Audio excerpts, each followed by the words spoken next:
Selamat datang di pelatihan pengoperasian dan implementasi teknologi digital dan sumber daya instruksional dalam pengajaran.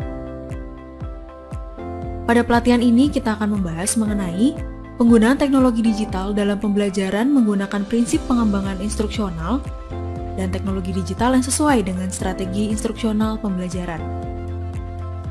Nah, di video bagian pertama ini kita akan bahas terlebih dahulu mengenai penggunaan teknologi digital dalam pembelajaran menggunakan prinsip pengembangan instruksional. Sebagian besar guru menggunakan teknologi di dalam kelas setiap hari. Teknologi ini dapat berupa alat berteknologi rendah seperti pena, kertas, atau lembar kerja. Ada juga alat berteknologi tinggi seperti komputer, laptop, papan tulis interaktif, internet, dan e-book. Beberapa sekolah juga mengizinkan siswa untuk membawa gawai mereka sendiri untuk kegiatan kelas.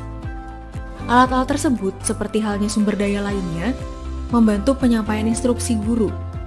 Namun, alat-alat tersebut hanya akan efektif di tangan guru yang terampil dan cakap.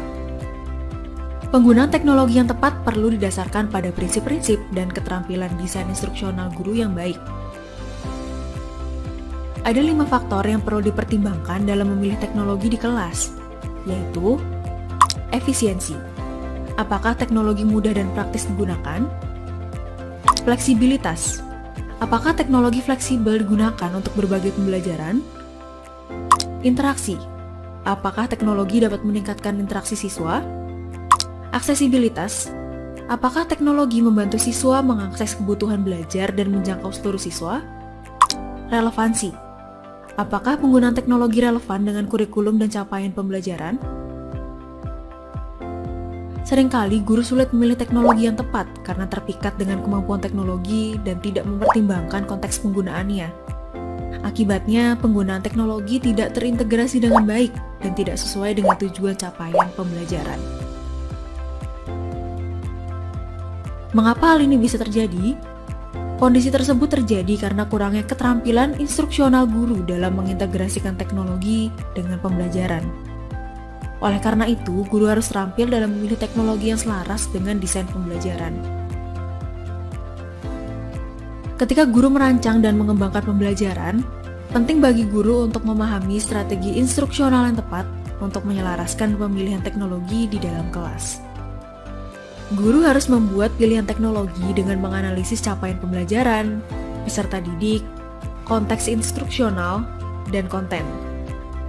Berdasarkan temuan analisis tersebut, guru dapat mengidentifikasi jenis strategi instruksional dan model penyampaian instruksi pembelajaran.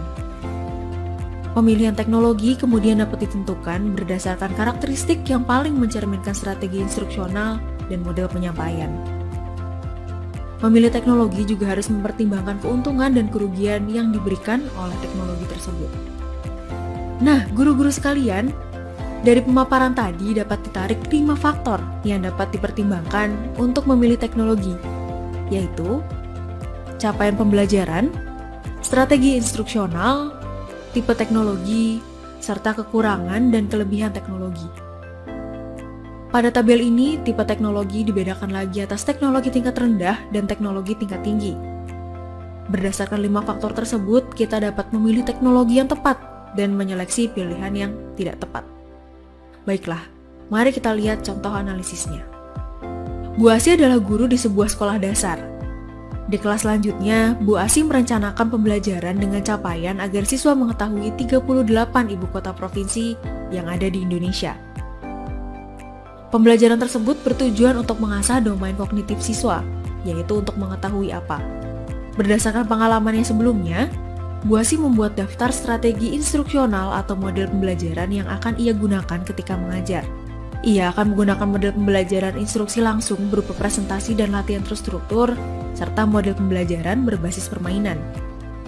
Presentasi di kelas dapat dilaksanakan menggunakan teknologi tingkat rendah, yaitu kapur dan papan tulis atau menggunakan slide PowerPoint. Pembelajaran ini sudah biasa dilakukan Bu Asi di kelas.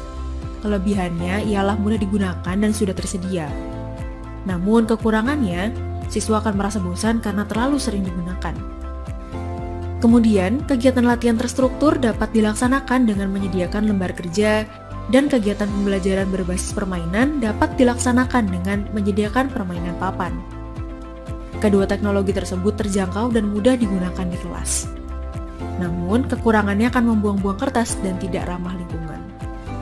Bu Asih kemudian berpikir untuk menggunakan teknologi tingkat tinggi. Presentasi bisa dilakukan dengan aplikasi Prezi dan SlideShare.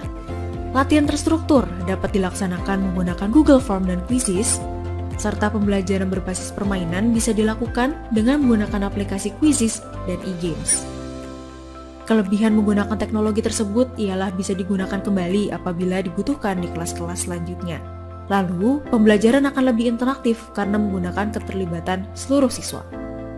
Kekurangannya ialah apabila koneksi internet tidak tersedia, pembelajaran tersebut tidak bisa dilakukan. Biayanya juga lebih tinggi karena Bu Asih harus membayar biaya langganan, lisensi, dan pemeliharaan.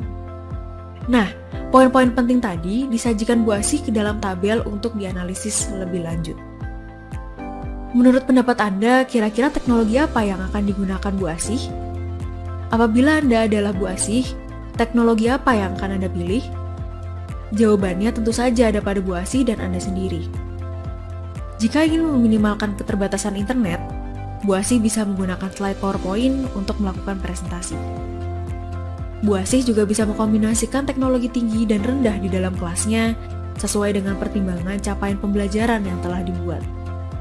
Jika ingin kelas lebih interaktif dan tidak membosankan, Bu Asih bisa menggunakan lembar kerja dan permainan papan, atau bisa menggunakan quizzes atau e-games.